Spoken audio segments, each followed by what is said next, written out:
Nadreen, गज़ा के अंदर Israel और हमास के दरमियान जो जंग चल रही है ये मज़ीद फैल भी गई है और पहले से कई गुना ज़्यादा ख़तरनाक भी हो चुकी है। इसकी वजह यह है कि इसका स्कोप पहले से कई गुना ज़्यादा बढ़ चुका है। अब ये सिर्फ गज़ा की जंग नहीं रही, इसके अंदर बहुत सारे और भी मुल्क आ चुके हैं।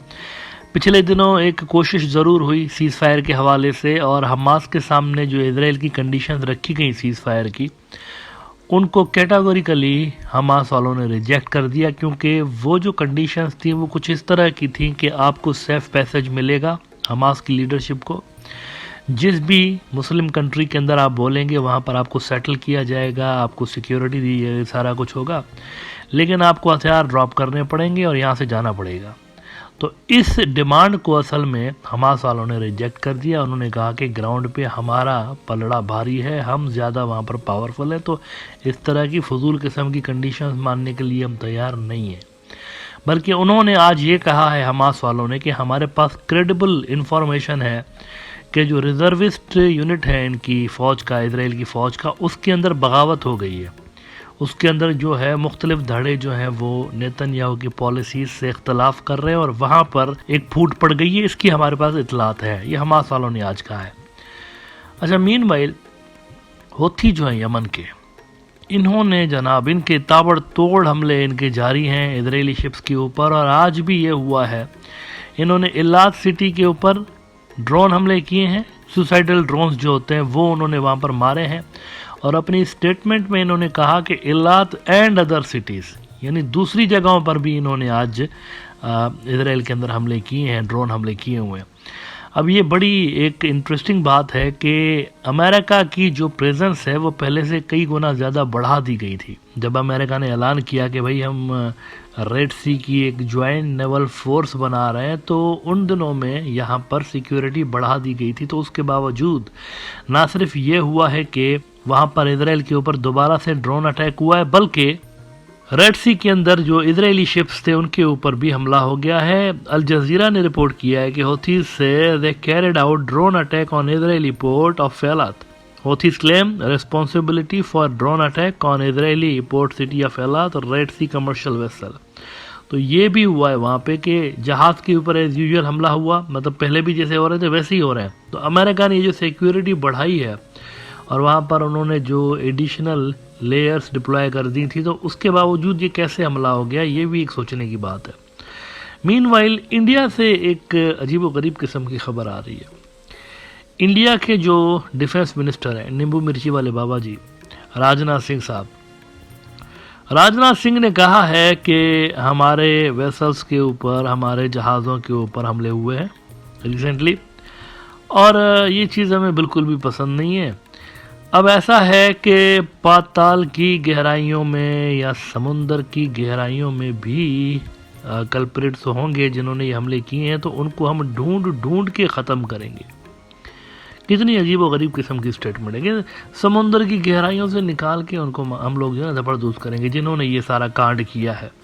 Now why I am saying कि ये अजब सा बयान है इनका, कोई सर पैर नहीं है इसका। अभी थोड़ी देर में एक्सप्लेन करता हूँ, लेकिन पहले रेफरेंस देख लें।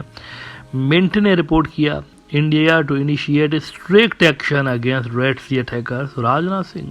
और नींबू मिर्ची वाले बाबा जी फरमाते हैं मजीद, and I quote the Mint, कि the recent drone attacks on the MV Shem Pluto in the Arabian Sea and a few days ago on the MV Sai Baba in the Red Sea have been taken very seriously by the Indian government. बड़े serious है हम लोग, ये क्या हो रहा है हमारे शिप्स के ऊपर। The Navy has increased its surveillance of the seas. Now ये लाइन देखिए, whoever has carried out this attack, we will find them even from the bottom of the seas and strict action will be taken against them. देखिए, ये थोड़ा सा मुझे लगता है कि बॉलीवुड की फिल्में कुछ ज़्यादा देखते हैं बीजेपी वाले। मतलब ये जब भी स्टेटमेंट देते ना, उसमें पता नहीं क्यों वो बॉलीवुड का टच होता है। इन्होंने भी कुछ ऐसा ही, पाताल की गहराइयों से निकाल के उनको हम लोग जो है कटड़े में लाएंगे और सज़ा देंगे। अब देखिए, यहाँ पर इनको भी सोचने की ज़रूरत है, और जो कोई समझ रहा है कि ये बड़ी सीरियसली बात कर रहे हैं उनको भी यहाँ पर देखने की ज़रूरत है। एक तो है ना हौथियों के ऊपर, कि हौथियों ने पहला जो हमला हुआ था, मतलब कुछ रोज़ पहले इंडिया के जहाज़ पे जो कि मैंगलोर पोर्ट की तरफ जा रहा था, चले वो तो हौथियों ने किया। अब उसके लिए क्या करेंगे, अब रेड सी के अंदर क्या फ़ौजें घुसाएंगे क्या अपनी नेवी? मतलब अब देखें यूरोपियन जो नेशंस हैं इतनी बड़ी पावरफुल, वहाँ पर ब्रिटिश नेवी है और फ्रांस वाले, वही नहीं यहाँ पर इनसे पंगा ले रहे, तो आप कह रहे हैं नहीं हम जाएंगे वहाँ पे। वही आप उनके ऊपर क्या जंग छेड़ेंगे वहाँ पे? फिर आपके जो इतने सारे शिप्स जो रोज़ाना वहाँ से गुजर रहे होते हैं उनका क्या बनेगा फिर? मतलब इलात तक अगर इनके ड्रोन्स की रेंज है तो फिर तो ये तो इंडियन ओशन के अंदर भी जो शिप्स होंगे इंडिया के उनको भी ये टारगेट कर रहे होंगे। तो पता चला एक शिप का बदला लेने के चक्कर में पूरी की पूरी ट्रैफिक ही आपने वहाँ पर जो जहाज जा रहे होंगे इंडिया के कार्गो शिप, तो सारे के सारे जबरदस्त हो गए, या सारे के सारे वो रुक गए वहाँ पे। तो ये बड़ा अजीब सा प्लान है। हौथियों को आप इस तरह से अटैक वहाँ पर कर नहीं सकते, आपके पास बेस भी नहीं है वहाँ पे। और दूसरी चीज़ देखें जो सबसे ज़्यादा खतरनाक है, चलें इसमें अगर आप कहें कि नहीं हम माचो मैन बन के सनी देओल बन के जाएंगे और अकेले जाके सारा का सारा यमन हड़प कर लेंगे, लेकिन दूसरी खतरनाक बात देखिए, ये जो सेकंड हमला हुआ ना 1-2 रोज़ पहले, जो कि गुजरात के कोस्ट से तकरीबन 217 नॉटिकल माइल्स दूर हुआ है, इसके लिए आपको पता है अमेरिका क्या बोल रहा है? कहते हैं ये तो ईरानियों ने किया है। भाई देखिए ना, CNN ने क्या खबर लगाई है, Pentagon says chemical tanker struck by Iranian drone in Indian Ocean. तो क्या आप ईरान को जो है वो टारगेट करेंगे, रिटालिएशन में कार्रवाइयाँ उनके ऊपर करेंगे? यही तो फोर्सेज है ना, हौथी हैं और ईरान है। तो किसके लिए बोल रहे हैं आपके समुद्र की गहराइयों में जाके इनको जबरदस्त करेंगे? समुद्र के अंदर तो बैठे ही नहीं हुए, वो तो बाहर बैठे हुए समुद्र के, एक यमन में है और दूसरा उधर ईरान में, इनके ऊपर नाम आ रहा है। अमेरिकन साहब के इत्तेहादी कह रहे हैं एक ईरान ने किया है दूसरा हौथियों ने किया है, तो इनके ऊपर हमला करेंगे आप? The answer is no. आप इस पोजीशन में नहीं है कि आप दोनों पे हमला कर सकें, ना हौथियों पे कर सकते हैं, एज आई सेड आपके पास बेस नहीं है, आपके पास लॉजिस्टिकल रिस्ट्रिक्शंस हैं बेसिकली। सेशल्स के अंदर, जो कि यमन से थोड़ा सा दूर है, सेशल्स एक आइलैंड है, नेशन है, एक अच्छा सा बड़ा खूबसूरत मुल्क है, वहाँ पर इंडिया ज़रूर कोशिश कर रहा था कोई मिलिट्री बेस लेने के लिए, लेकिन वो कोशिशें धपड़धूस हो गई थी, वो बेस इंडिया को मिला नहीं। अगर इंडियन नेवी की प्रेजेंस वहाँ पर होती तो शायद सिचुएशन इंडिया के लिए बेहतर होती। अब देखें ना, अगर आप नक्शा दें कहाँ इंडिया, कहाँ वो बाबल मंदब, उधर रेड सी में जाके आप क्या करेंगे? किस तरह से आप उनको जो है वो कार्रवाई करेंगे? You can not do that. अगर अमेरिकन ही नहीं इजरायली शिप्स को बचा पा रहे तो आपके शिप्स कैसे वहाँ पर हौथियों के हमले से बचेंगे? इसके बावजूद अगर आप खुल के सामने आ जाते हैं उनसे, तो ये तो एक फिजिबल ऑप्शन है ही नहीं। और ईरान वाला तो बिल्कुल भी नहीं है ना, ईरान तो अब नहीं कर सकते सिंपली।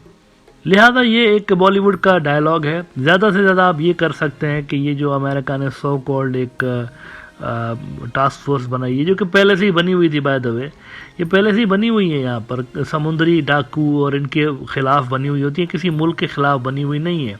लेकिन अमेरिकन अगर कह रहे हैं ये जो लूली लंगड़ी किस्म की इन्होंने बनाई हुई है, प्रॉस्पेरिटी गार्डियन और ये, तो इसमें अगर आप शामिल होते हैं तो फिर आपकी जो शिप्स होंगी वो फिर बाकी की जितना भी आपका यहाँ से ट्रेड गुजर रहा होता है वो सारा का सारा रेडार पे होगा। फिर ये दोनों ऑप्शंस फिजिबल नहीं है। लिहाजा मैं समझता हूँ कि राजनाथ सिंह साहब का ये जो बयान है ये लोकल जो ऑडियंस है हिंदुत्व वाले उनको खुश करने के लिए तो बड़ा अच्छा है, क्योंकि इसमें बॉलीवुड का फिल्मी टच है, लेकिन ये जो कह रहे हैं ये बिल्कुल भी प्रैक्टिकल नहीं है।